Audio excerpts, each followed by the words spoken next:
আমি ৬০,০০০ ফিট উপর থেকে দেখছি সাদা কাপড় পরিহিত লম্বা লম্বা মানুষ।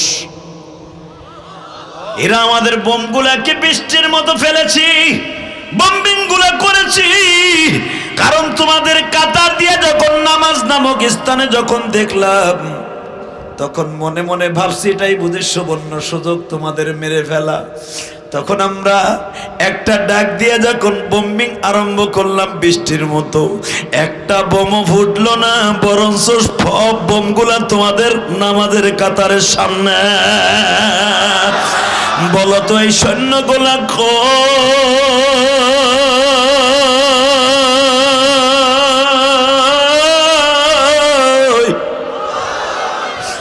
মিস্টার আরিফ সালমান সঙ্গে সঙ্গে সিজদায় পড়ে গেছে।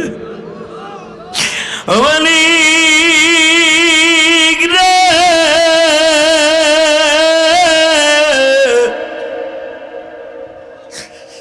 যদি মোমেনকে নাসরুম মিনাল্লাহি ওয়া ফাতহুন করিব ওয়ালা তাহিনু ওয়ালা তাহজানু ওয়া আনতুমুল আ'লাউনা ইন কুনতুম মুমিনিন।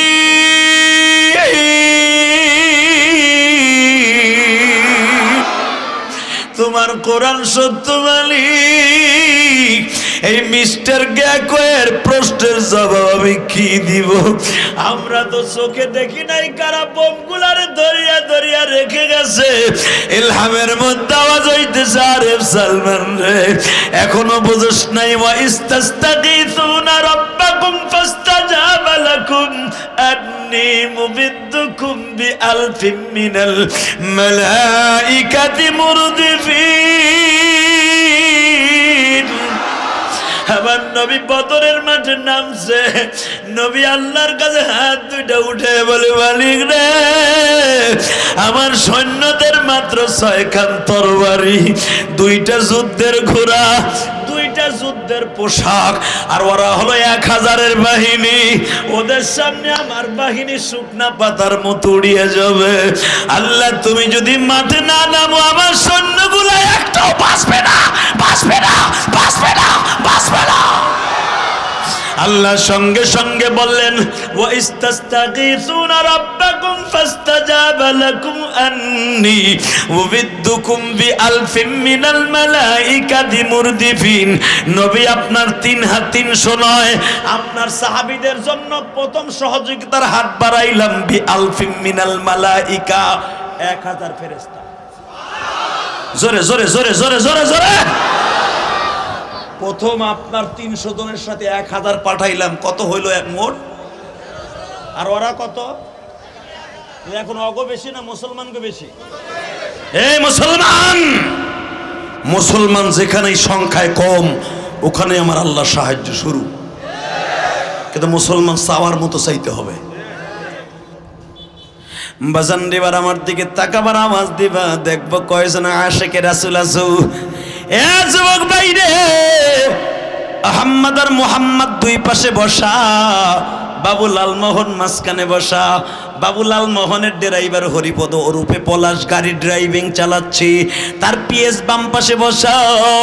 ইন দি মিন টাইমে গাড়ি ক্লাস করে যখন গাড়ি পিকআপটা ছেড়ে দিয়েছি, মাত্র আধা ঘন্টা পরে সন্ধ্যা আগ দিয়া বাবু লালমোহনের ড্রাইভার হরিপদ বলতেছে, স্যার, এই গাড়িকে নিয়ন্ত্রণ করার মতো ক্ষমতা আমার নাই গো। বাবু লালমোহন বলে, আমি তো গল্ফের মধ্যে আছি, তুই গাড়ি ব্রেক কর, গাড়ি দিয়ে বাতাসের চাইতে বেশি জোরে চলে। স্যার, এই গাড়ি নিয়ন্ত্রণ করার ক্ষমতা আমার নাই। গাড়ির মাইল মিটার শূন্যের কোঠায় চলে আসছে, কত 1000 কিলোমিটার বেগে চলে আমি নিজেও জানি না স্যার। কে যে আমার স্টার্টিং বক্সে বসে আছে, স্টার্টিং এ বসে গাড়ির স্টার্টিং ধরে বসে আছে তাও জানি না। আমি বহুত চেষ্টা করতেছি, গাড়িকে ব্রেক করব, ব্রেক হয় না। গাড়ি স্টার্ট বন্ধ করে দেই, তাও হয় না। স্যার, আপনারা যারা গেছেন জেন পাহাড়ে, অর্থাৎ মদিনায় একটা পাহাড় আছে জেন পাহাড়, গাড়ি স্টার্ট বন্ধ করলেও বাবা 100 কিলোমিটারের উপরে উঠে। জেন পাহাড়ের কাছে যদি স্টার্ট বন্ধ করলে 120 কিলোমিটার বেগে গাড়ি চলতে পারে। আহমদ আর মুহাম্মাদের গাড়ি কি আমার মওলা চালাইতে পারে না? চালাইতে পারে না, চালাইতে পারে না।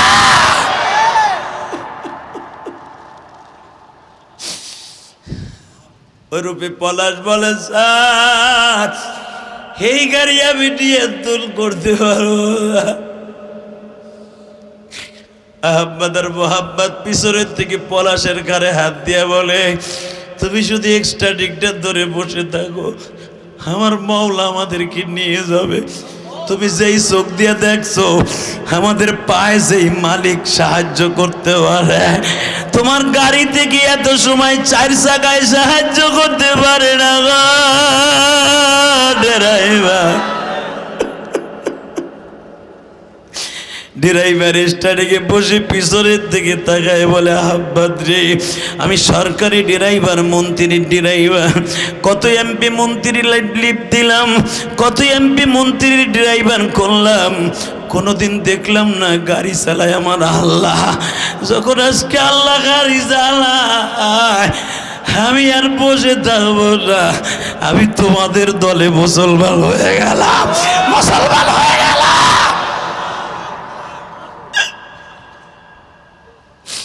বাবুলাল মোহন বলে, তুই তো ইচ্ছা করলে সব পারস, আমি পারি না, আমি সময় মতো কাজ করব, তুই গাড়ি চালা। যেই গাড়ি যাওয়ার কথা সকাল 8টায় চলে গেল রাত 8টায়। বাজান রে, আহম্মদ আর মোহাম্মদ রে গাড়ির মধ্যে বসাইয়া বাবুলাল মোহন বলে, আমি এমপি হোস্টেলে যাই। বলে, স্যার আপনি যান। আহম্মদ আর মোহাম্মদ সারা রাত মাওলার কুদরতি পায় সেজদা দেয়। ও মালিক, জানি জেলখানার বাহিরে আজকের রাতখানায় আমাদের জন্য শেষ রাত। ফিলিস্তিনের মুসলমান হতে পারে আজকে ওদের অনেকের শেষ রাত।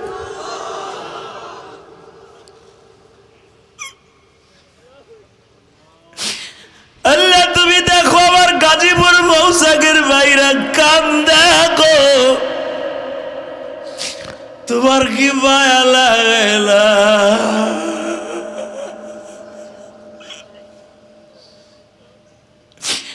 আজকে 11 অক্টোবর তুমি গাজীপুর মৌসাকের দিকে দেখাও, হাজার হাজার মানুষের চোখে পানি, আলেমুল আমার চোখে পানি, বাম পাশে চেয়ারম্যানের চোখ ভরা পানি।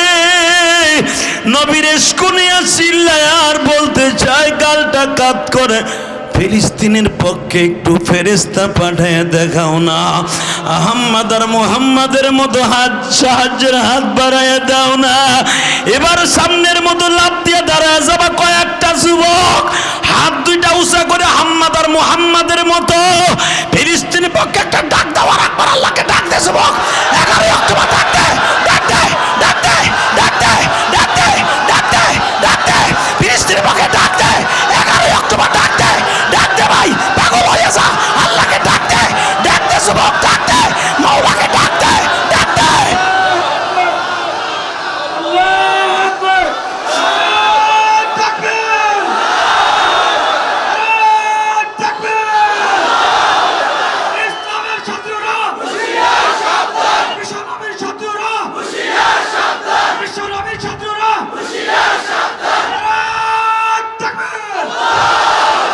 আল্লাহ তোমার কি মায়া লাগে না? দেখো যুবক ভাইরা কেমনে চিল্লায় আর কাঁদে, আমাদের কোনো আত্মীয় ফিলিস্তিন লাগে না। আল্লাহ তুমি ছাড়া বাঁচাইবার মতো কেউ নাই। আমরা তাদের পাশে দাঁড়াইতে পারি বা না পারি, আমাদের মাননীয় প্রধানমন্ত্রী একটা আশ্বাস দিয়েছে, ফিলিস্তিনের পক্ষে আমরা আছি। উনি ওনার মত ব্যক্ত করেছেন, মানে আমার দেশের মাথা প্রধানমন্ত্রী যদি ফিলিস্তিনের পক্ষ থাকে, আর আমরা তো আগের থেকে 100 পক্ষে। মানে প্রধানমন্ত্রী যদি সত্যিকারে যাওয়ার কোন একটা প্রসেসিং বাইর করত, কেন না গেল? বাংলাদেশের 25 লক্ষ হাফেজে কোরআন, 4 লক্ষের উপরে মাদ্রাসা, 3 লক্ষের উপর মসজিদের ইমাম, খতিব, মুয়াজ্জিন, প্রধানমন্ত্রীর ডাকে সাড়া দিয়া মাথায় কাফনের কাপড় বেঁধে ফিলিস্তিনের পক্ষে দাঁড়ায় যেত, বুকের তাজা রক্ত ঢেলে দিয়া মুসলমানের পক্ষে বাংলা মায়ের থেকে ফিলিস্তিনি মাদের সাথে শামিল হতাম। কে কে রাজি আসো? আল্লাহকে দু হাত তুলে মুসলমানের পোলা দেখাইয়া দাও।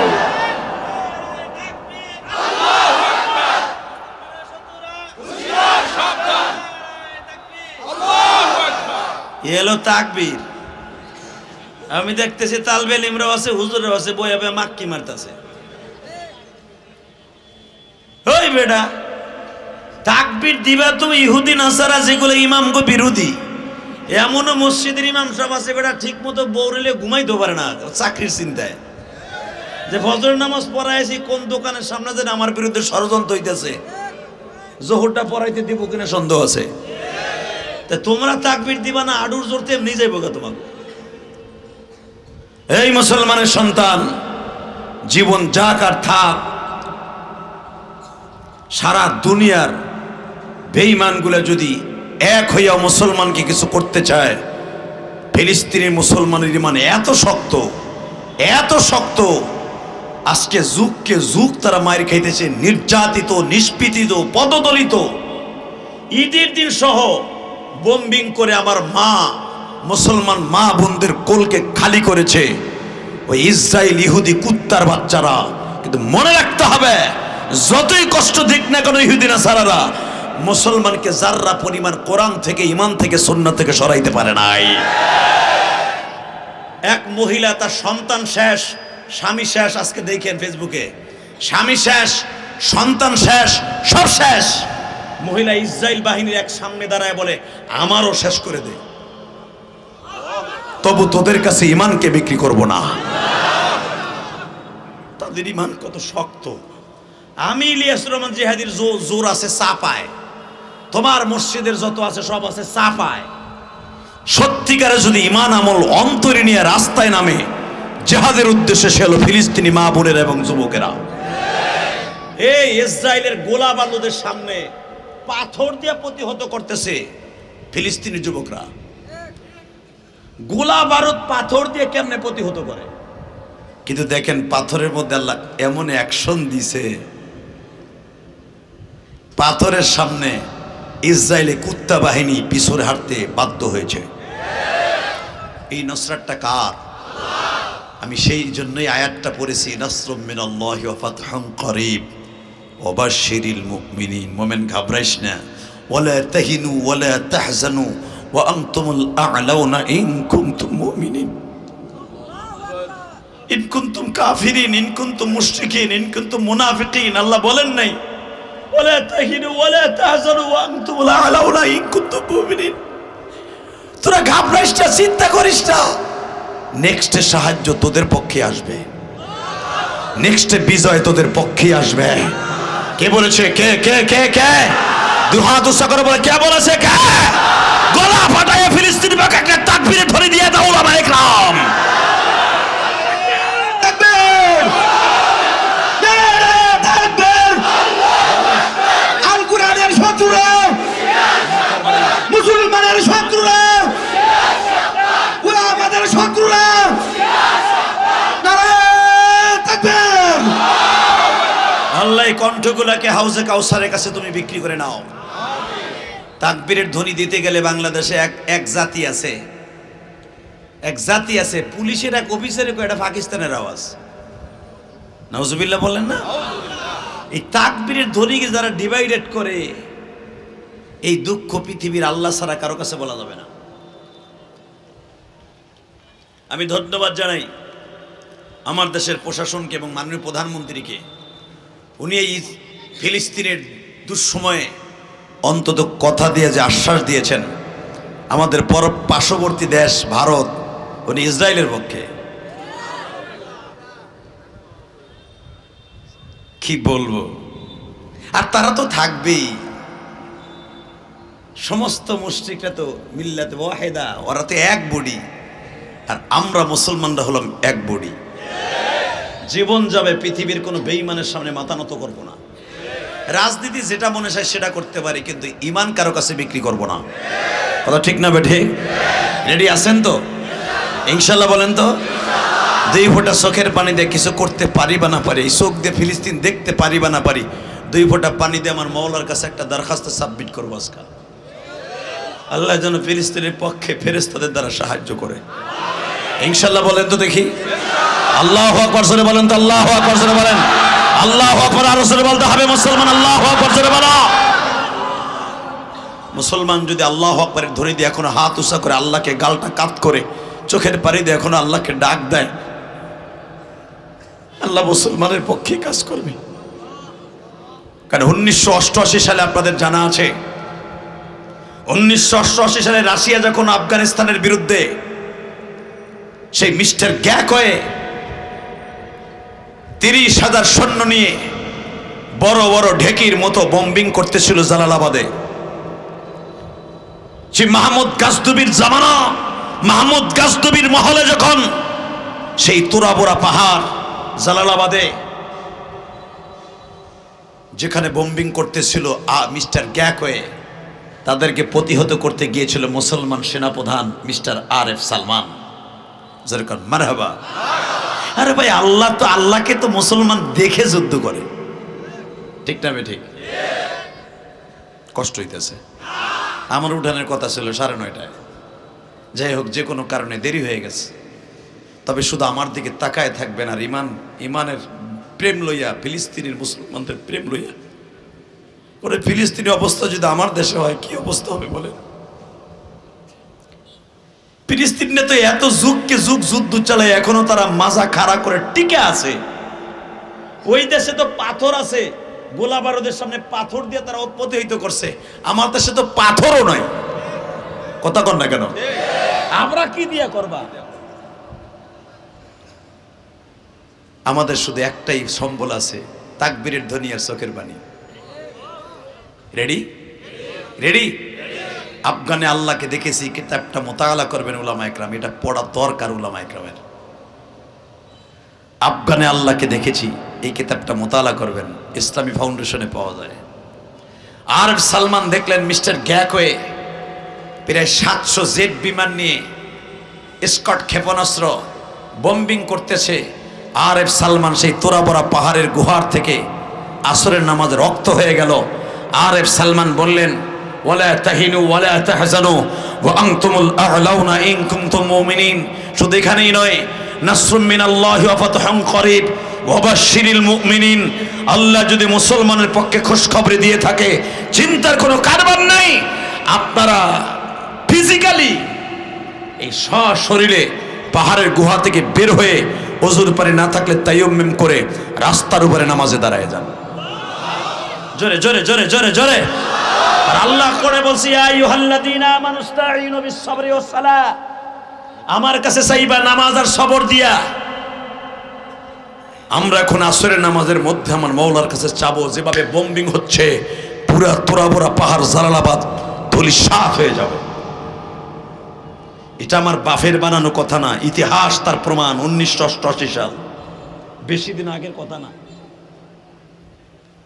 রাশিয়ার সৈন্যরা এত বড় অত্যাধুনিক অস্ত্র নিয়ে প্রায় 7-8 12 হাত 14 হাত একটা স্কট ক্ষেপণাস্ত্র, শক্তিশালী ক্ষেপণাস্ত্র ছিল ওইটা। একটা বোম্বিং করলে এই মৌচাক ধ্বংস করতে যথেষ্ট। যখন তারা পাহাড়ের সামনে রাস্তার মোড়ে, আরএফ সালমান হলো ইমাম, যেরকম মারহাবা। বাজানরে এখন 2 ফোঁটা চোখের পানি দিয়ে আমার মওলারে দেখাইয়া দিবা, তাদের ডাক আমার মওলার কাছে কত টেস্টফুল ছিল। আরএফ সালমান যখন নামাজে দাঁড়ায় গেছে, বাবা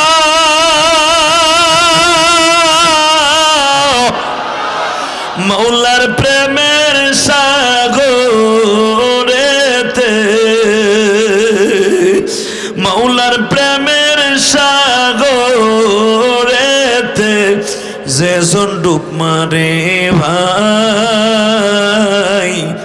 তাহার মতো ধনী দোস্ত এই জগতে না। আল্লাহ আমার পরম বন্ধু, কোরআনে প্রমাণ। ওয়াল্লাযীনা আমানু আশাদ্দু হুব্বান লিল্লাহ। আশাদ্দু ব্যবহার করছে ইসমে তাফজিল, আল্লাহ কোরআনে ব্যবহার করেছে উলামা ইকরাম। ওয়াল্লাযীনা আমানু আশাদ্দু হুব্বান লিল্লাহ। অবশ্যই অবশ্যই আমি রবের কাছে সবচাইতে, আমি রব মুমিনের কাছে সবচাইতে বড় বন্ধু। আল্লাহ হলো চিরবন্ধু, কোরআনে প্রমাণ। নামাজে দাঁড়ায় RF Salman, mister RF Salman রুকুর মধ্যে যে কান্দে, সেজদায় যে কান্দে, মিস্টার গ্যাকওয়ে 60,000 ফিট উপর থেকে বোম্বিং করতেছে মুসলমানকে। কে যেন পাহাড়ের মধ্যে থেকে সাদা কাপড় পরিহিত একদল বাহিনী বোমগুলারে ধরে ধরে মুসলমানের কাতারের সামনে রেখে যাচ্ছে। একটা বোমও বাস্ট হয় নাই। আফগানে আল্লাহকে দেখেছে, কিতাবটা মুতাআলা করে দেখেন, বানানো কথা আমি বলি না, এই চোখ দিয়ে মুতাআলা করে দেখে বলছি। বেশি দিন আগের কথা না, 1988 সাল। আরএফ সালমান যখন নামাজের মধ্যে দেখতেছে এত বড় বড় স্কট ক্ষেপণাস্ত্র আমাদের কাতারের সামনে দিয়ে, আমরা মাত্র 5,000 সৈন্য আর 3,000 সৈন্য, 5,000 সৈন্যর সামনে কারা যেন লাশের মতো রেখে যাইতেছে। একটা বোমও বাস্ট হয় না। একটা বোম বাস্ট হলে আমরা উড়ে যাব আসমানে, তাহলে বোঝা গেছে আসমানের মালিক আমাদের সাহায্য করতেছে। আসরের নামাজ মাগরিবের আগ পর্যন্ত দীর্ঘায়িত করে পড়তেছে তারা। নামাজ শেষ, মিস্টার গ্যাকওয়ে বললেন বিমান ল্যান্ডিং করো। দূরবীনের দ্বারা দেখে বলে বিমান নামাও। বিমান নামাইয়া স্যালেন্ডার করলো মিস্টার গ্যাকওয়ে। আল্লাহু আকবার বললেন, জোরে জোরে জোরে জোরে জোরে জোরে জোরে। এই যারা দাঁড়ায় আছো মুসলমান, আসতে পারে তোমাদের ফিলিস্তিনের মতো অবস্থা।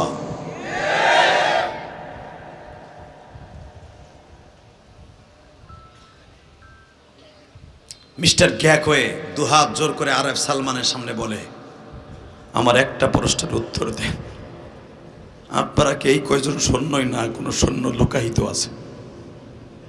বলে না, ইম্পসিবল, আমার তো আর কোনো সৈন্য নেই, এই কয়জনই তো আমার। মিস্টার গ্যাকওয়ে বলে, আমি বিশ্বাস করি না।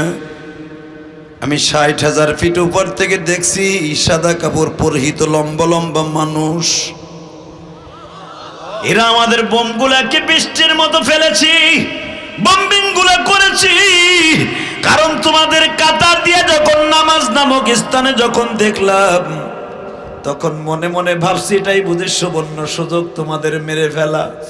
তখন আমরা একটা ডাক দিয়ে যখন বোম্বিং আরম্ভ করলাম বৃষ্টির মতো, একটা বোমও ফুটলো না, বরঞ্চ সব বোমগুলা তোমাদের নামাজের কাতারের সামনে। বলো তো এই সৈন্যগুলা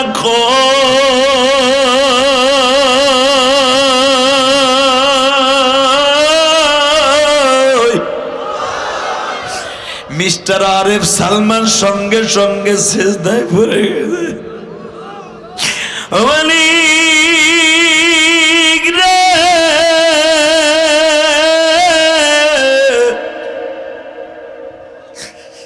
যদি মোমেনকে নাসরুম মিনাল্লাহি ওয়া ফাতহুন করিব ওয়ালা তাহিনু ওয়ালা তাহজানু ওয়া আনতুমুল আ'লাউনা ইন কুনতুম মুমিনিন।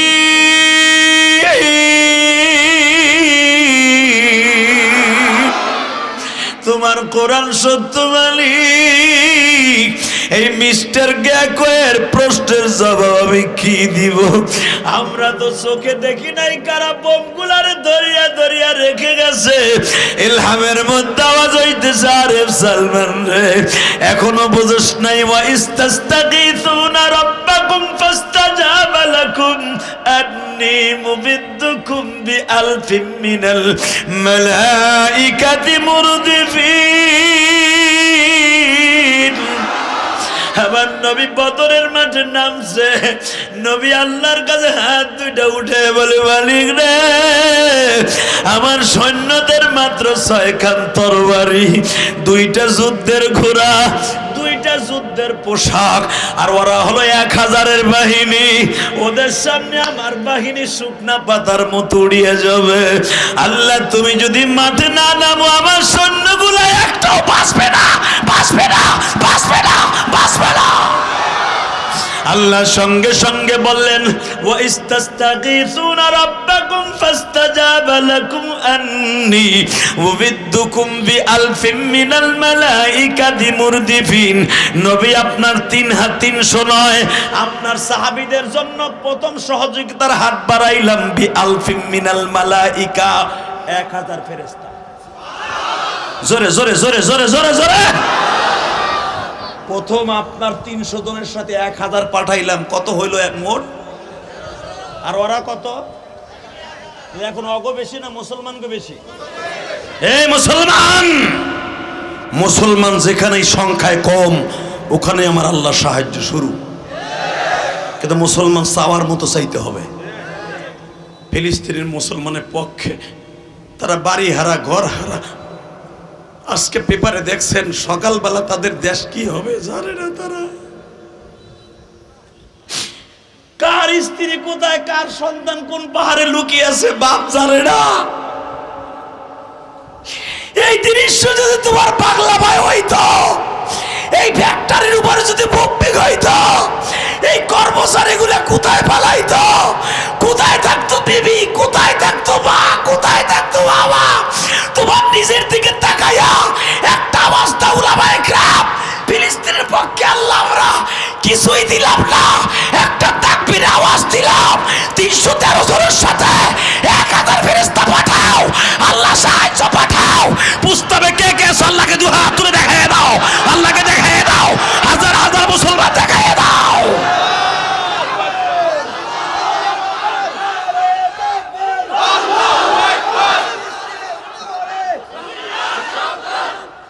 এই ফিলিস্তিনের উপরে রহমত রহমত নাযিল করো, আল্লাহ রহমত নাযিল করো। আল্লাহু আকবার জোরে বলতে পারেন না? শুধু দুইটা পাও ধরে বলছি, প্রত্যেকটা ইমামের উচিত কুনুতে নাজেলা পড়ে ফজরের রক্তে ফিলিস্তিনি মুসলমানদের পক্ষে দোয়া করা।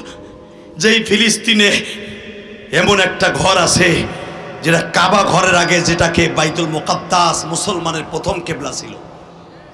আল্লাহু আকবার জোরে বলতে পারেন না? দুনিয়ার সব ফেরেশতা ওই বাইতুল মুকাদ্দাসে সিজদা দিছে। সুবহানাল্লাযী আসরা বিআবদিহি লাইলাম মিনাল মাসজিদিল হারামি ইলাল মাসজিদিল আকসা। যেইখানে আমার নবী ইমামতি করেছে, যেই পাহাড়কে সামনে নিয়ে, যেই মসজিদে আকসার সামনে দাঁড়াইয়া, সেই জায়গাটায় বেঈমানগুলো দাঁড়াইয়া জুতা দিয়া পাড়ায়। আল্লাহ মাতা নাসরুল্লাহ, তোমার সাহায্য কই আল্লাহ? আল্লাহ তোমার সাহায্য কই গো? আমি ফিলিস্তিনের মুসলমানের পক্ষে দুটো হাত বাড়াইয়া চোখের পানি দিয়ে চোখটা বন্ধ করে, সব আলেম উলামা এবং আমাদের অতিথিরা সহ চোখটা বন্ধ করে আবেগ ভরা কণ্ঠ নিয়ে আমার মওলাকে আল্লাহ বলে চিৎকার বেড়ে কয়েক মাত্র একটা বার নবীর চরিত্র নিয়া কোনো মুসলমানের উপাসনা গায়ে মসজিদে বম্বিং করে ওই বেঈমানদের বিরুদ্ধে যদি কখনো সুযোগ হয়, ইমানের বলে বলিয়ান হয়ে বেঈমানদের বিরুদ্ধে সারা পৃথিবীর মুসলমান আনন্দ করবে, আন্দোলন করবে। বেঈমানদের বিপক্ষে স্টেম গান নয়, টনি গান নয়, এফএমজি নয়, করা কিছু নয়, আল্লাহকে সাথে নিয়া বেঈমানদের বিরুদ্ধে তাকবীর ধরি হবে। কাকে রাজি আছো? আল্লাহকে দু হাত তুলে দেখায় দাও।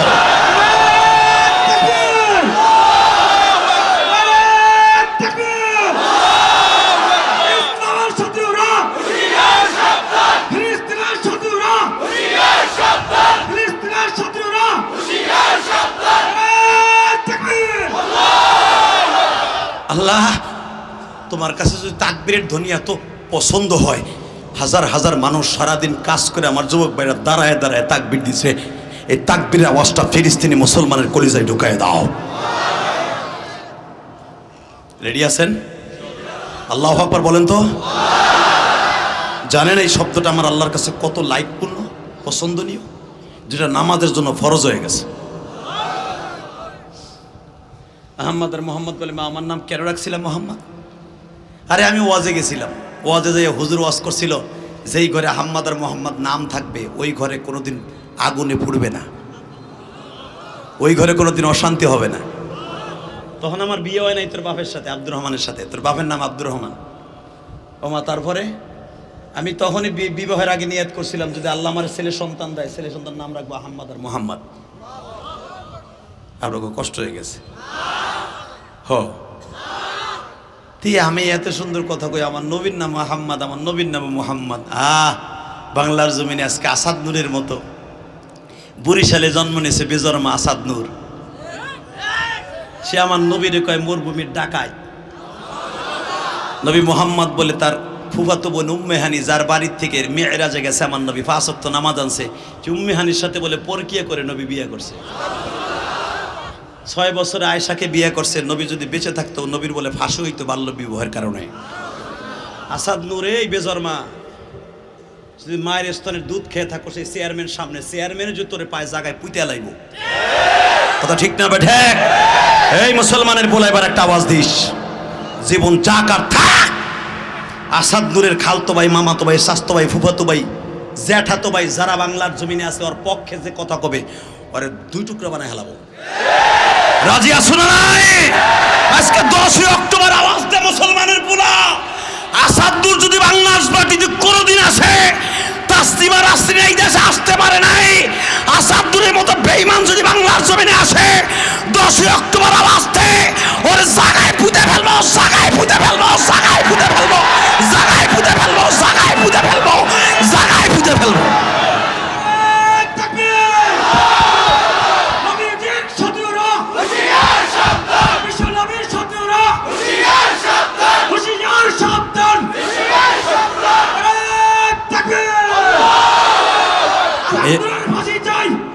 এই মুসলমানের পোলা, তুমি গাজীপুর, রংপুর, দিনাজপুর কোন জায়গার সন্তান জানি না, আমি ইলিয়াস রহমান জাদি আল্লামা শামসুল হক ফরিদপুরের রক্ত আমার শরীরে। তার রুহানি সন্তান আমার দেশে জন্ম নিয়েছে বঙ্গবন্ধু শেখ মুজিবুর রহমান। পৃথিবীর কারোর সামনে, বিশেষ করে আইয়ুব খান সহ কারোর সামনে মাথা নত করে নাই। আল্লামা শামসুল হক ফরিদপুরি যেমনি আইয়ুব খানের সামনে মাথা নত করে নাই, আমার গোপালগঞ্জের সন্তান বঙ্গবন্ধু কারোর সামনে মাথা নত করে নাই। আমার ফরিদপুর বীরত্বরে 3টা সিংহপুরুষ জন্ম নিয়েছে। 1 নম্বরে হলো পলিটিক্যাল হিসাবে বঙ্গবন্ধু শেখ মুজিবুর রহমান, পদ্মা মেঘনা যতদিন রবে বহমান, সকলের অন্তে বইতে হবে শেখ মুজিবুর রহমান। আর একজন আধ্যাত্মিক নেতা, রাহবার, রাজপথের লড়াকু সৈনিক, আলেমদের শিরোমণি, মুজাহিদে মিল্লাত, মুজাহিদে আজম আল্লামা শামসুল হক ফরিদপুরি। আর একটা ছেলে জন্ম নিয়েছে আমার ফরিদপুরে, হাদি শরিয়াতুল্লাহ। কথা বলেন না কেন? কষ্ট হইতেছে? শুধু আমার দিক তাকায় থাকবেন। যতদিন জীবনের 1 ফোঁটা রক্ত শরীরে প্রবাহিত থাকবে, কোনো বাতিলের সামনে আল্লাহ বিরোধী, রসুল বিরোধী, আলেম বিরোধী, ইমাম বিরোধী, কোনো মুসলমান বিরোধী নাস্তিকদের সাথে আপোষ থাকবে না। আহম্মদ আর মোহাম্মদ বলে, মা বিয়ের আগে নিয়ত করছিল ছেলে হইলে মোহাম্মদ হবে, রাখছে আমার নাম আহম্মদ, ছোট ভাইয়ের নাম মোহাম্মদ, এই নিয়ত করে রাখছি। মা তাহলে আমার নবীর নাম যে আহম্মদ আর মোহাম্মদ, এই জন্য আমাকে 2 ভাইয়ের নাম আহম্মদ আর মোহাম্মদ রাখলা। মা আমার ওই পেয়ারা নবীর যদি কেউ অপমান করে তুমি কি করবা? মা টান দিয়ে কাপড়ের আসল খুলে কয়, ওরে 2 টুকরো বানায় হেলাবো। ও মা তাহলে একটা সত্য কথা কো, আমার নবী কি রঙ্গিলের রসুল ছিল? এই কথা বলতে দেরি আছে, আহম্মদের মা এমন কষাইয়া থাবড় দিছে পোলার শরীরে, যার চরিত্রের গ্যারান্টি দিছে আমার আল্লাহ, ওয়া ইন্নাকা লাআলা খুলুকিন আযীম, লাকাদ কানা লাকুম ফি রাসূলিল্লাহি উসওয়াতুন হাসানাহ লিমান কানা ইয়ারজুল্লাহ ওয়াল ইয়াউমাল আখির। যারা আখিরাতকে বিশ্বাস করো, তোমার নবীর মডেলিং হও, তোমার নবীর চরিত্রই তোমার জন্য যথেষ্ট। সেই নবীর রঙ্গিলা রসুল কি বলবে? মা এক মুসলমানের পোলা, ও ভাইরাল হওয়ার জন্য আমার নবীর বিরুদ্ধে বই লাগছে, রঙ্গিলা রসুল। ভারত সরকার তারে খুশি করার জন্য, আলহামদুলিল্লাহ, ভারত সরকার তাকে খুশি করার জন্য আগামীকালকে 10টায় দিল্লির মস্তদের পাশে বসাইয়া তারে পুরস্কৃত করবে। মা বললেন, তোগো 2 ভাইয়ের সরকার আমি।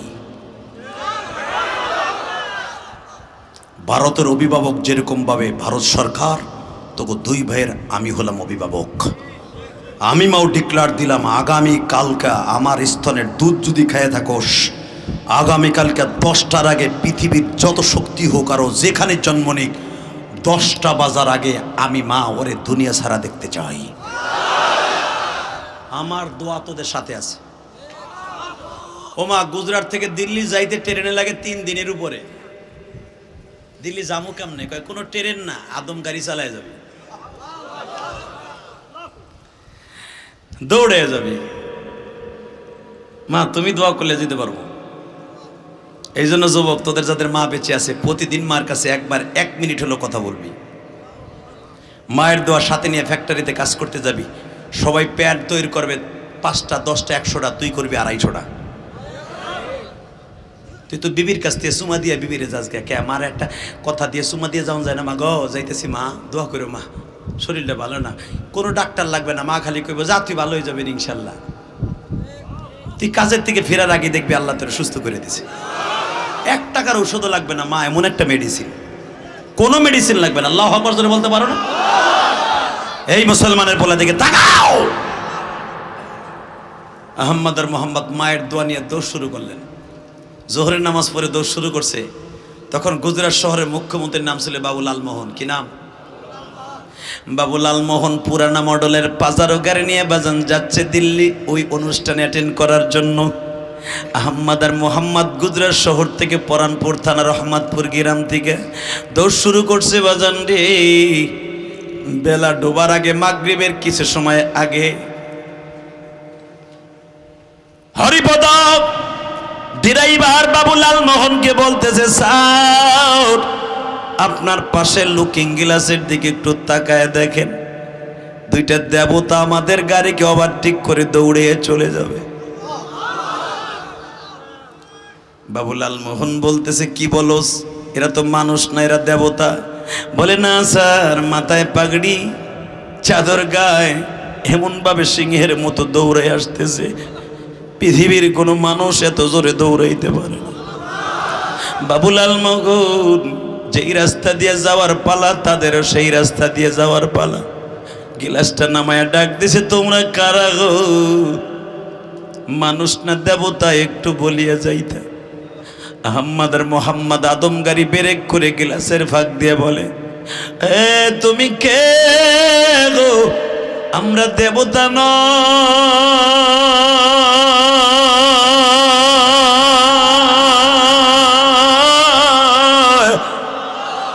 আই এম মুসলমান।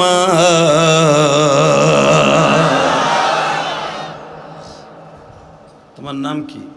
আহম্মদ। তোমার নাম মুহাম্মদ। বাবা তোরা কোথায় যাবি? দিল্লি যাবো। দিল্লি যাবি দৌড়াইয়া? বাড়ি কই? গুজরাটে। হ্যাঁ, কয় মাস আগে তোর শুরু করছো? মগা পেডা কয় কি, আকাড়ায় কয় কি? জোহরের নামাজ পড়ছি, মার কাছে সুমা দিয়া তোর দিছি। নাসরুম মিনাল্লাহি ওয়া ফাতহুন করিব ওয়া বাশশিরিল মুমিনিন। আজকে কোরআনের মাযমুন। সাথে সাথে আহম্মদ আর মোহাম্মদের দিক তাকায়া বাবু লালমোহন বলে, আমার লাইফে এত বছর মন্ত্রী, মুখ্যমন্ত্রী, তোদের সাইজের পোলাও দেখি না, এর এই কোয়ালিটিতে দৌড়িতেও দেখি নেই। জোহরের নামাজ পড়ে দৌড় শুরু করছো, তুই কি জানোস গুজরাট পরানপুর থানা থেকে এখানে কত কিলোমিটার? কত? কয় 700। ওটা দেখার বিষয় না, দৌড়াইতেছি তাই দৌড়াইতেছি। এটা কথার উত্তর দে আহম্মদ। দিল্লি কেন যাবি? রেডি হ যুবক, রেডি রেডি। বাফের বানানো কথা নয়, ভারতের লেখা সোনালী সুদিন বইটা মুতালা করে দেখবেন উলামায়ে কেরাম। আফগানে আল্লাহকে দেখেছি, ভারতের লেখা সোনালী সুদিন, এই বইটা মুতালা করে দেখবেন। আহম্মদ আর মোহাম্মদ বলে, আমরা গুজরাট থেকে দিল্লি কেন যাবে এটা তোমার কাছে বলা যাবে না, তুমি দাদু কই যাবা তাই কও। বলে আমিও তো দিল্লি যাব। কেন? আফসোসের বিষয় আহম্মদ, তোমার নাম মোহাম্মদ, তোমার ছোট ভাইয়ের নাম মোহাম্মদ, অ্যাড্রেসটা দিলা, তোমার নবীর নামও তো মোহাম্মদ আর আহম্মদ। কয় হ্যাঁ, বিশ্বাস কর Ahmad Mohammad, Mohammad in the perfect. আমি আমার কিতাবে পড়েছি মোহাম্মদ হলো পথ প্রদর্শক। আমি শুধু ওই নাস্তিকটার দেখতে যাইতেছি, ওর কলিজায় কি পরিমাণ শক্তি, যে নবী মুহাম্মদ যে হলো রাস্তা দেখানেওয়ালা, অসিরাজা মুনিরা, যে হলো আলো। আমি যদিও হিন্দু মন্ত্রী, কিন্তু আমি একজন তোদের কোরআনের পণ্ডিত। মাইয়াহদিল্লাহু ফালা মুদিল্লা লাহু ওয়া মাইয়ুদ্রিলহু ফালা হাদিয়া লাহু ওয়ালান তাজিদ লাহু ওয়ালিয়াম মুরশিদা, আল্লাহ পাক যার হেদায়েত দেবে পৃথিবীর কেউ তাকে গোমরা রাখতে পারবে না। ওরে তো আল্লাহ হেদায়েত নসিব রাখছে ওই মন্ত্রীরে। সে বলতেছে আমি অনেকদিন ধরে রিসার্চ করতেছি, কিন্তু আমি শুধু আর কলিজাটা দেখতে যাইতেছি, যেই মানুষটা জীবনে পেটটা ভরে উম্মতের রেখে খায় নাই, সেই মানুষটার বিরুদ্ধে রঙ্গিলা রাসূল বলে গালি দিল। ওরে দেখার লাগে আমি যাইতেছি, অনুষ্ঠানে অ্যাটেন্ড করতে যাইতেছি। আহম্মদ আর মোহাম্মদ বলে বুয়া তুমি যাইতেছো ওরে দেখার লাগে, আর আমরা যাইতেছি ওরে পাড়া বলি দেওয়ার লাগা। সব খেলা কে খেলে? ওমাকারু ওমাকার আল্লাহ আল্লাহু খায়রুল। খেলা কে খেলে? তিন পাগলরে এক জায়গায় বানাই দিছে আল্লাহ। ওই আল্লাহ এখন আছে না নাই? ওমর গেছে নবীর মাথা কল্লা উড়াইতে, ওমর কল্লা দিয়ে আজীবনের লেগে দ্বিতীয় নাম্বার জান্নাতি হয়ে গেছে। ওই আল্লাহ এখন আছে না নাই? তুমি মুসলমানে করে জন্ম নিয়ে আমার নবীর গালি দেশ আসাদ নূর, তুই আমার নবীর মক্কার ডাকাত গস লুচ্চা কস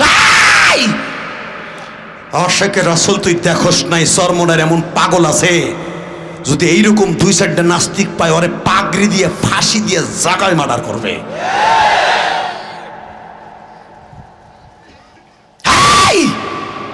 গাজীপুরের যুবক জীবন চাক আর থাক, তুই গরিবের ঘরে জন্ম নিয়েছ, তাতে কি হয়েছে? দুই সাইডে নাস্তিকরে জাগায় কতল করে দুনিয়ার থেকে বিদায় নিবি। মরণ তো হইয়াই যাবে বেটা, ওই মরণটা মরতে চাই যেই মরণ মরলে কবরে কোনো টেনশন নাই। নগেন বাবু ধীরেন বাবুর মতো মরে শীত হয়ে থাকবে, আর তোর গরম ডিম দিবে, ওইরকম মরণ চাই না। কষ্ট হইতেছে? 3 মিনিট হ্যাঁ রাখো, হ্যাঁ চলবে চলবে, হ্যাঁ ঠিক বয়ে থাও চলবে। এই মুসলমানের পোলা বাবু লালমোহনের আর বুঝতে বাকি নেই। কোরআনে আল্লাহ বলেছে অবশ্যই আল্লাহ সাহায্য করবে। ইন তানসুরুল্লাহ ওয়া ইয়ানসুরুকুম ওয়া ইউসাব্বিত আকদামাকুম, যেই ব্যক্তি আল্লাহ এবং আল্লাহ রসুলকে সাহায্য করার জন্য মাঠে নামবে, আল্লাহ তাদের পাও দুটাকে শক্তিশালী করে দিবেন। বাবু লালমোহন বলে আহম্মদ রে, আমি জীবনে কোনো ভালো কাজ করি নাই, একটা ভালো কাজ করি, তোর আমার গাড়িতে ওঠ। জোরে জোরে জোরে জোরে জোরে জোরে জোরে জোরে, এই গাজীপুর মৌসাকের যুবক জোরে জোরে জোরে জোরে জোরে জোরে জোরে। বাবুল আল মোহনের কথা শুনি আহম্মদ বলতেছে আল মুশরিকিনা বাজাল আল বাস, এক হিন্দু আর এক হিন্দুর বন্ধু, মুসলমানের বন্ধু না। চাচা মোদি আমাগো ইলিশ মাছ নেয় ঠিকই, আমাগো পেঁয়াজ দেয় জুস বানাইয়া। এ মুসলমান ভালো করে বুঝা গো, ভারতে কত সপ্তাহ আমি সফর করে আসছি চেয়ারম্যান সাহেব, আমি জিজ্ঞেস করলাম ভারতের পেঁয়াজ কত? কয় 20 টাকা 21 টাকা। আল্লাহর কসম করে বলছে বেটা। ধুবড়ি জেলায় গেছি, গুয়াহাটি ডিস্ট্রিক্ট গেছি, নৌকায় করে পেঁয়াজ নিচ্ছে চরের মধ্যে। তা জিজ্ঞেস করলাম ভাই পেঁয়াজ কত? আমাদের দেশে 100টা 80টা। বাবু ভালোটা হলো 21 টাকা, আর একটু নিয়মটা হলো আমাকে দেশের 15 টাকা 16 টাকা। তখন মাথার ফাঁকরি খুলে কই মাওলা রে, ইলিশ মাছ পাই দে, আর আমরা পেঁয়াজ পাই পেঁয়াজ জুস। কথা কন না গা? আমাকে 25 টাকা কেজি যদি পেঁয়াজ আমাকে দেশে পাড়ে, আমরা 30-35 টাকা খাইতে পারবো, দিব না। ওই যে আল মুশরিকিনা বাজাল আল বাস, এক হিন্দু আর এক হিন্দুর বন্ধু। এটা আমি বলি নাই, কে বলেছে? কে কে? আল্লাহর প্রিয় হাবিব বলে গেছে, আল্লাহ পাক বলেছে যেরকম মারহাবা। কষ্ট হইতেছে? হেই আহম্মদ আর মোহাম্মদ বলে 1962 সালে, না আপনার গাড়িতে যাওয়া যাবে না, আপনার এক হিন্দু আর এক হিন্দুর বন্ধু, আপনি আমাকে শত্রু না। আমি তোদের শত্রু না, তোর আমার গাড়িতে ওঠ, আমি তোদের সাহায্য করব। মোহাম্মদ বলতেছে ভাই এত অনুরোধ করে যাবো, গাড়িতে উঠ, আর তরবারি তো আছেই, দুইজন দুই পাশে বসবো, আর মাঝখানে বহাবো। যদি তেরে ফেরে তাই ঢুকাই দিব, সমস্যা কি? আমরা তো মরণ স্বীকার করে আইছি। মুসলমান মরাকে ভালোবাসে জীবনের থেকে বেঁচে থাকার চাইতে। ফিলিস্তিনি মুসলমান জীবনকে পকেটে রাইখা পাথর দিয়ে মোকাবেলা করে গুলির সামনে। কি মনে করলা তুমি মরণকে তারা হাতের মুঠোর মধ্যে নিয়ে নিছে? বাজান দেবার আমার দিকে তাকাবার আওয়াজ দিবা, দেখবো কয়জন আশেকে রাসূল আছো। এ যুবক ভাই রে, আহম্মদ আর মোহাম্মদ দুই পাশে বসা, বাবু লালমোহন মাঝখানে বসা। বাবু লালমোহনের ড্রাইভার হরিপদ ওরূপে পলাশ গাড়ি ড্রাইভিং চালাচ্ছি, তার পিএস বাম পাশে বসা। ইন দি মিন টাইমে গাড়ি ক্লাস করে যখন গাড়ি পিক আপটা ছেড়ে দিয়েছি, মাত্র আধা ঘন্টা পরে সন্ধ্যা আগ দিয়া বাবু লালমোহনের ড্রাইভার হরিপদ বলতেছে, স্যার এই গাড়িকে নিয়ন্ত্রণ করার মতো ক্ষমতা আমার নাই গো। বাবু লালমোহন বলে, আমি তো গল্পের মধ্যে আছি, তুই গাড়ি ব্রেক কর, গাড়ি দিয়ে বাতাসের চাইতে বেশি জোরে চলে। স্যার এই গাড়ি নিয়ন্ত্রণ করার ক্ষমতা আমার নাই। গাড়ির মাইল মিটার শূন্যের কোঠায় চলে আসছে, কত হাজার কিলোমিটার বেগে চলে আমি নিজেও জানি না স্যার। কে যে আমার স্টার্টিং বক্সে বসে আছে, স্টার্টিং এ বসে গাড়ির স্টার্টিং ধরে বসে আছে তাও জানি না। আমি বহুত চেষ্টা করতেছি, গাড়িকে ব্রেক করব, ব্রেক হয় না। গাড়ি স্টার্ট বন্ধ করে দেই, তাও হয় না। স্যার আপনারা যারা গেছেন জেন পাহাড়ে, অর্থাৎ মদিনায় একটা পাহাড় আছে জেন পাহাড়, গাড়ি স্টার্ট বন্ধ করলেও বাবা 100 কিলোমিটারের উপরে উঠে। জেন পাহাড়ের কাছে যদি স্টার্ট বন্ধ করলে 120 কিলোমিটার বেগে গাড়ি চলতে পারে। আহম্মদ আর মোহাম্মদের গাড়িকে আমার মওলা চালাইতে পারে না, চালাইতে পারে না, চালাইতে পারে না।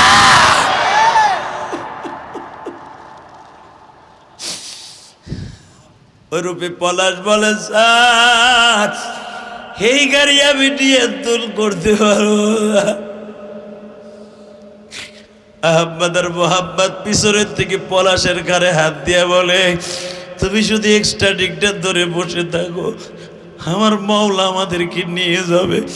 তুমি যেই চোখ দিয়ে দেখছো আমাদের পায়ে যেই মালিক সাহায্য করতে পারে, তোমার গাড়ি থেকে এত সময় 4 চাকায় সাহায্য করতে পারে না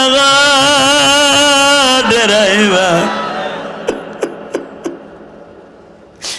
ড্রাইভার স্টার্টিংয়ে বসে পিছনের দিকে তাকায় বলে, আহ্বাদ রে আমি সরকারি ড্রাইভার, মন্ত্রীর ড্রাইভার, কত এমপি মন্ত্রীর লিপ দিলাম, কত এমপি মন্ত্রীর ড্রাইভার করলাম, কোনোদিন দেখলাম না গাড়ি চালায় আমার আল্লাহ। যখন আজকে আল্লাহ গাড়ি চালায় আমি আর বসে থাকবো না, আমি তোমাদের দলে মুসলমান হয়ে গেলাম, মুসলমান হয়ে গেলাম।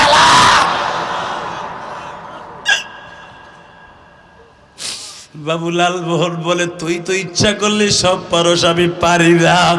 আমি সময় মতো কাজ করব, তুই গাড়ি চালা।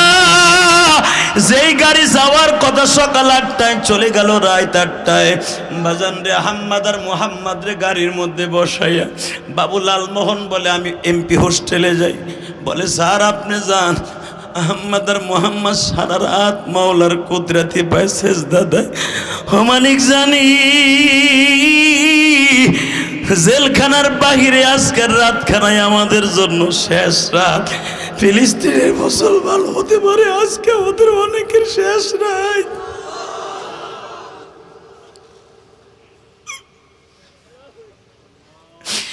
আল্লাহ তুমি দেখো আমার গাজীপুর মৌসাকের ভাইরা কান দেখো,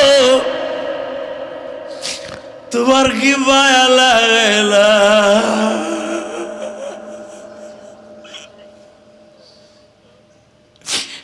আজকে 11 অক্টোবর তুমি গাজীপুর মৌসাকের দিকে দেখাও, হাজার হাজার মানুষের চোখে পানি, আলেমুল আমার চোখে পানি, বাম পাশে চেয়ারম্যানের চোখ ভরা পানি। নবীর ইশকুনিয়া চিল্লায় আর বলতে চায়, গালটা কাত করে, ফিলিস্তিনের পক্ষে একটু ফেরেশতা পাঠায় দেখাও না। আহম্মদ আর মোহাম্মদের মতো সাহায্যের হাত বাড়ায় দাও না। এবার সামনের মতো লাফ দিয়ে দাঁড়ায় যাবা কয়েকটা যুবক, হাত দুইটা উঁচা করে আহম্মদ আর মোহাম্মদের মতো ফিলিস্তিনের পক্ষে একটা ডাক দাও। আর একবার আল্লাহকে ডাক দে যুবক, 11 অক্টোবর ডাক দে, ডাক দে, ডাক দে, ডাক দে, ডাক দে, ডাক দে, ডাক দে, ফিলিস্তিনের পক্ষে ডাক দে, 11 অক্টোবর ডাক দে, ডাক দে ভাই, পাগল হয়ে যা, আল্লাহকে ডাক দে, ডাক দে যুবক, ডাক দে, মাওলাকে ডাক দে, ডাক দে।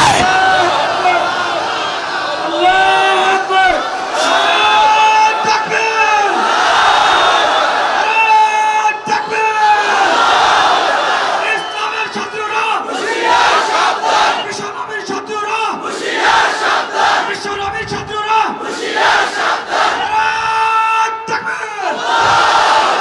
আল্লাহ তোমার কি মায়া লাগে না?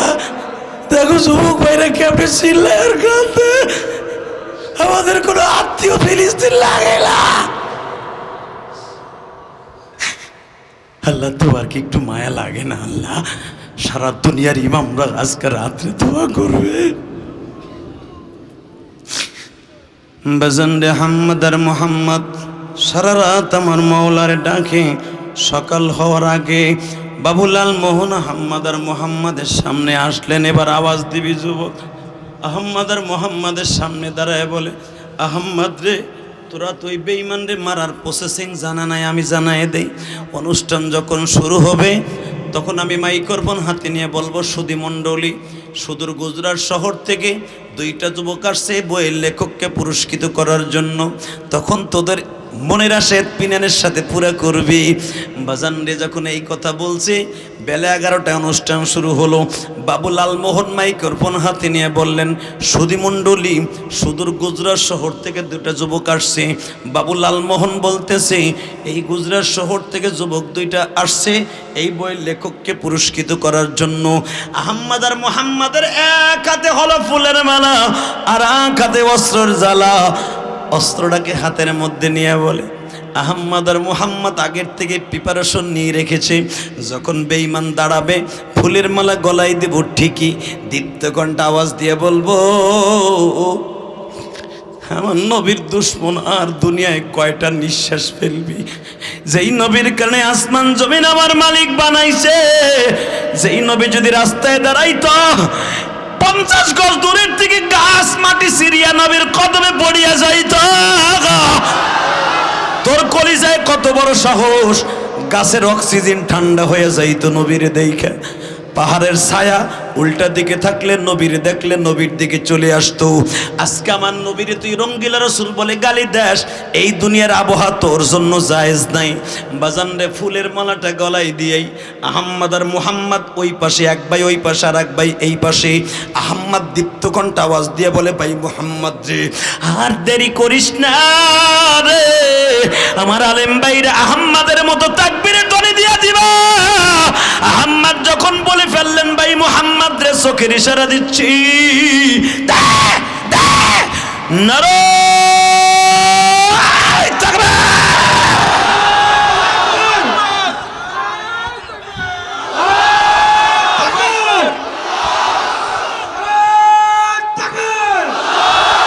গাজীপুর মৌসাকের যুবক ভাইরা রে, বেঈমানের 2 কোকসা উড়াইয়া দিয়া আহম্মদ বুকের উপর উঠে আর কল্লাটা ছাড়াইয়া দিয়া পুরো পেটটাকে ফাড়িয়া কলিজার ধরটাকে বের করে দিয়া বলে, ও মালিক, তোমার দুশ্মন খতম, তোমার নবীর দুশ্মন খতম। বাজান রে, আহম্মদ আর মোহাম্মদ অ্যারেস্ট হয়ে গেল। 1962 সাল 17ই মে তাদের ফাঁসির কাষ্ট হবে। ব্রিটিশ পার্লামেন্ট থেকে তাদের বিচারের রায় হইল, রোজ শনিবার তাদের ফাঁসি হইব। ফাঁসির মাত্র 1 দিন আগে তাদের জানানো হইল, এই যে সৌদি আরবে একটা ছেলেকে বাবা কল্লা উড়াইয়া দিল। ফাঁসির 1 দিন আগে জিজ্ঞেস করছিল, তুমি কি চাও? ছেলেটা বলছিল, আমার জনম দুঃখিনী মায়ের চেহারাটা একবার দেখতে চাই। মা ছেলের হৃদয় বিদারক দৃশ্য সারা দুনিয়া ভাইরাল। আহম্মদ আর মুহাম্মদ বলে, আমরা কিছুই চাই না, মৃত্যুর আগে আমার মায়ের হাতের 1 লোকমা খাবার খাইতে চাই। পরাণ ভরে আমার জনম দুঃখিনী মায়েরে দেখতে চাই। 3 মাস আগে মায়েরে দেখছিলাম, 2 নয়ন ভরে আর মায়েরে দেখতে পারি রে গো। আমার মারে একটা আখেরি সালাম দিতে চাই। আমার রত্ন ভান্ডার মা, যেই গর্ভে জন্ম নিয়েছে আমরা 2টা।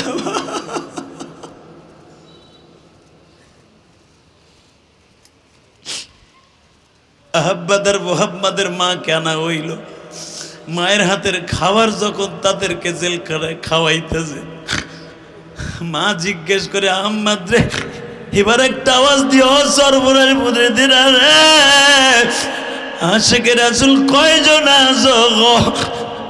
যখন জিজ্ঞাসা করছে, বাবা আহম্মদ রে, যেই নবীর জন্য আন্দোলন করে তোরা ফাঁসির মঞ্চে যাইতেছ, ওই নবী কি একবারও জেলখানায় তোদের লগে দেখা করে? মা যখন জিজ্ঞাসা করছে একবারও কি নবী তোদের সাথে দেখা করে নাই রে? কেমন আশিকে রাসূল তোরা, কিতাব পড়িয়া দেখো। আহম্মদ আর মোহাম্মদ মার কপালে চুমা দিয়ে বলে, মারে আজকে রাত্রেও আমার নবী আসছিল গো।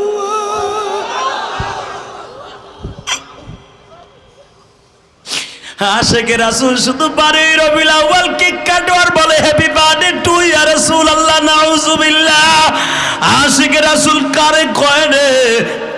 যখন মা জিজ্ঞাসা করছে নবী কখন কি বলে গেছে, মা নবী প্রতিদিনই আসতো, গতকাল কাইসে বলে গেছে তোদেরকে ফাঁসির মঞ্চে ঝুলাবে, আমি নবী ফাঁসির মঞ্চের কাছে দাঁড়ায় থাকবো, আমি দাঁড়ায় থাকবো, আমি দাঁড়ায় থাকবো, আমার দেখে দেখে মৃত্যুবরণ করবি। চিন্তা করিস না, চিন্তা করিস না। আব্বা আমার নাতি হুসাইনকে যখন কল্লাটা উড়াইয়া দিবি শিমর ইবনে বাশির, তখন আমি আমার হুসাইনের সামনে দাঁড়াই বলছিলাম, না না ভাই আমার দিকে তাকা, কল্লা কাটবে ওদিকে তাকাইস না। আমার হুসাইন কল্লার ব্যথার দিক তাকায় নাই, আমার দিকে তাকাইয়া বিদায় নিছে। তোদের কল্লায় ফাঁসির রশি ঝুলবে, কোনো কষ্ট লাগবে না রে, ফাঁসির রশিটা ধরে বসে থাকবো আমি নবী মুহাম্মদ। হে গাজীপুর মৌসাকের কপাল ভালো, আমার কলিজার টুকরা যুবক ভাইরা, দীপ্ত কণ্ঠে আওয়াজ দিও গো। মার কাছে যখন এই কথা বলছে, মা দুই ভাইরে বুকের মধ্যে নিয়ে বলে, মালিক আমার কলিজার টুকরা দুইটা পাগল তোমার কাছে রাইখে গেল, কিন্তু একটা জিনিস চাই গো, আমার নাম সুমাইয়া। মুহাম্মদ সাল্লাল্লাহু আলাইহি ওয়াসাল্লামের পালক বোনের নাম ছিল সুমাইয়া। আমার নবী সুমাইয়াকে অনেক ভালোবাসতেন, সেই হিসাবে তোমারে বলছি, আহম্মদ আর মোহাম্মদ ফাঁসির মঞ্চে ঝোলার আগে আমি মারে তুমি দুনিয়ার থেকে ডাক দিয়ে ল। যুবক ভাইরা, আমি তোদের দুইটা পাও ধরে বলে দিয়ে যাই, আমার মতো কে মা হারাইছ আমি জানি না। ইলিয়াস রহমান জেহাদি বুকটা ফারিয়া দেখ রে ভাই, মায়ের জন্য কত যন্ত্রণা। এই যে আগামীকালকে বরিশাল যাব, আব্বাকে বলছি টেকেরা স্ট্যান্ডে দাঁড়াইতে মাদারীপুর রাজরের আগে, বাবার চেহারা দেখে মাহফিলে যাব। এই যে গত বৃহস্পতিবার মাহফিলে গেছি মাদারীপুর, চরম বৃষ্টি, বাবারে গাড়ির থেকে নামাইয়া যখন বলি আব্বা যাও, আব্বা বলে তুমি ঢাকায় যাইতাছো, খবরদার বৃষ্টির মধ্যে আসতে দেখে শুনে গাড়ি চালাইও, যত রাইতো ঢাকায় পৌঁছে আমারে ফোন দিও। আরে যুবক ভাই, আমার তো মা নাই, তোমাদের যাদের মা নাই চিল্লাইয়া চিল্লাই মওলারে দেখায় দিও, এই দুনিয়ায় মা বাবার মতো দরদি কেউ নাই।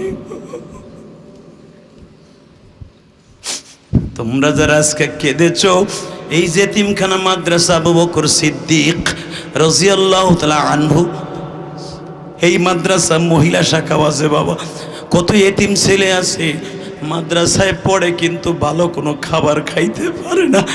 আমি শুনছি চেয়ারম্যান সাহেবেরা তাদেরকে শত শত বস্তা চাউলের ব্যবস্থা করি।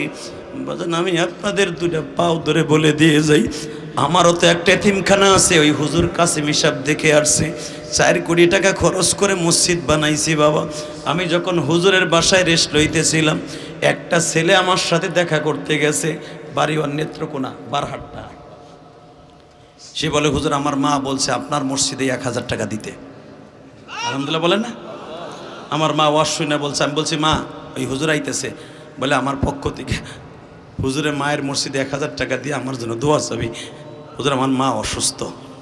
আর একটা ছেলে আপনাকে গার্মেন্টসে চাকরি করে, ও 100 টাকা দিয়ে আমার সাথে মোসাফা করছে, আপনাকে এলাকার মেম্বার আমার সাথে দেখা করে আসছে, এবং এই হুজুরের কয়েকটা তার ছেলে সহ 2 থেকে 4 ঘন্টা আমার খেদমত করছে। আমি তো মাগরিবের টাইমে আইছি, সে 6টায় আইছি, 10টা পর্যন্ত আমি 10:30টা পর্যন্ত বসা।